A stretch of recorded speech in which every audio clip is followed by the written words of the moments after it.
যানজটে ঘেরা ঢাকার রাস্তায় বাইক কেবল যাতায়াতের মাধ্যম নয়, এটি হয়ে উঠেছে চলাফেরার স্বাধীনতার অপর নাম। দুই চাকার এই স্বাধীন বাহনে যুক্ত হয়েছে এক নতুন নাম, সিএফ মোটো।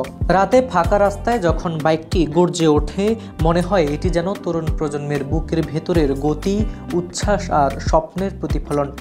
বাইকের জগতে যারা আলাদা কিছু খুঁজছেন, তাদের কাছে সিএফ মোটো হতে পারে নতুন পরিচয়।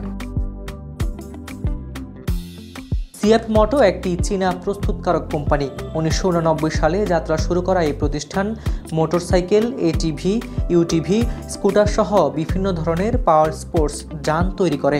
বিশ্বের বিভিন্ন দেশে জনপ্রিয় হওয়া এই ব্র্যান্ড বাংলাদেশেও জয় করেছে বাইকারদের মন। আমাদের কাছে এখন টোটাল 60টা মডেল অ্যাভেলেবেল আছে। তো সেই ক্ষেত্রে তার মধ্যে 2টা স্পোর্টস আছে, 2টা নেকেড স্পোর্টস আছে, অফরোডার আছে, ক্রুজার সেগমেন্ট আছে, আর একটা সিঙ্গেল স্কুটার সেগমেন্টও আছে।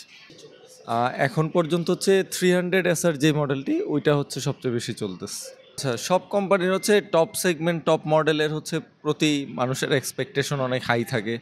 তো সেই ক্ষেত্রে আর আমাদের 300 SR এর মডেলটি বাংলাদেশে একমাত্র 300 স্পোর্টস মানে সিসি ক্যাটাগরির সেগমেন্টের 300 সিসির একমাত্র বাইক এখন পর্যন্ত। বাংলাদেশের তরুণ প্রজন্ম দীর্ঘদিন ধরেই পাওয়ারফুল ও স্টাইলিশ বাইকের প্রতি আকৃষ্ট, কিন্তু উচ্চ কর আর সীমিত সিসি ক্যাপের কারণে বেশিরভাগ ব্র্যান্ডের বাইক অনেকের নাগালের বাইরে থেকে যায়। এই জায়গাতেই সিএফ মোটো হাজির হয়েছে বিকল্প হয়ে। দাম অনুযায়ী হায়ার সিসির বাইক পাওয়া যাচ্ছে বলেই অনেকে বেছে নিচ্ছেন এই ব্র্যান্ড। মূলত স্পোর্টস বাইক প্রেমীদের বেশি দৃষ্টি কেড়েছে সিএফ মোটো। করার মধ্যে সর্বপ্রথম যেটা আমি আগেও বলেছি যে আমাদের হায়ার সিসি এই প্রাইস সেগমেন্টে আপনি হায়ার সিসি, তাও আবার ইউরোপিয়ান 5 স্ট্যান্ডার্ডের এইটা এই প্রাইস রেঞ্জে এটা খুব রেয়ার। তো এই প্রাইস রেঞ্জটা যেমন সিসির সাথে প্রাইস রেঞ্জটা খুবই আকর্ষণীয়। দ্যাটস ওয়াই আর আমাদের বাইকের ব্রেকিং সিস্টেম বলেন, সব কিছু অনেক অ্যাডভান্স। রানিং বাইক থেকে আমাদের বিগত 165 সিসি সেগমেন্টের যে বাইকগুলো দেখছেন, সবগুলো থেকে অনেক অ্যাডভান্স ফিচার দেওয়া। শুধু লুক বা পাওয়ার নয়, সিএফ মোটর বাইকে আছে টেকসই ইঞ্জিন। ডিজাইনে তারা অনন্য। আগ্রাসী LED headlight, sports fairing, aerodynamic body shape, উজ্জ্বল কালার স্কিম অতুলনীয়। এছাড়া slipper class, TFT digital display, dual channel ABS brake, cruise control সুবিধা তরুণদের কাছে সিএফ মোটোকে করেছে আরও আকর্ষণীয়। এক কথায় বাইকারদের সন্তুষ্টি অর্জনে সবকিছুরই সমাহার রয়েছে এই বাইকে। বাইকগুলো একবারও খারাপ না। আমার আব্বু পার্সোনালি বেনেলি কিউএ আরকেএস চালায় অলরেডি 15 বছর ধরে। তো 15 বছর ধরে বাইকটার কোনো ইস্যু নেই। জাস্ট প্রবলেম পার্টস পাওয়া যায় না, আর না হলে গিয়ে আপনার প্রপার সার্ভিস সেন্টার নাই। এই দুইটা ইস্যুর কারণে বাইকগুলা ডাউনফল করে। আদারওয়াইজ বাইকগুলো ভালো এই পর্যন্ত আমি দেখলাম। ঢাকার রাস্তায় কিংবা দেশের হাইওয়েতে যারা সিএফ মোটো চালিয়েছেন, তাদের অভিজ্ঞতা মোটামুটি একই রকম।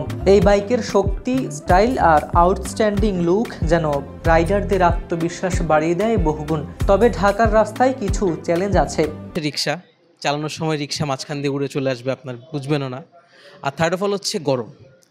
যেহেতু 300 সিসির একটা বাইক, ইঞ্জিন বিশাল, লিকুইড কুল, আপনার পা ভেতরে লিটারালি কুকড হয়ে যাবে। আপনি অনেকক্ষণ যদি আপনি ফুল স্টপ অ্যান্ড গো ট্রাফিকে চালান, পাগল হয়ে যাবেন।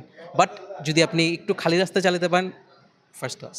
বাইকাররা জানাচ্ছেন, সার্ভিস সেন্টার আরও বাড়ানো হলে, পেয়ার পার্টসের সহজলভ্যতা নিশ্চিত করা হলে এই ব্র্যান্ডের প্রতি মানুষের আস্থা আরও বাড়বে। সব মিলিয়ে বলা যায়, সিএফ মোটো হয়তো শতবর্ষী ঐতিহ্য নিয়ে আসেনি, কিন্তু এনেছে এক নতুন আত্মবিশ্বাস। এটি কেবল চীনের গর্জন নয়, বরং বাংলাদেশের তরুণদের কাছে নতুন স্বপ্নের প্রতীক। এহসানুল হকের রিপোর্টে হাবিবুর রহমান নিশান, খবর সংযোগ।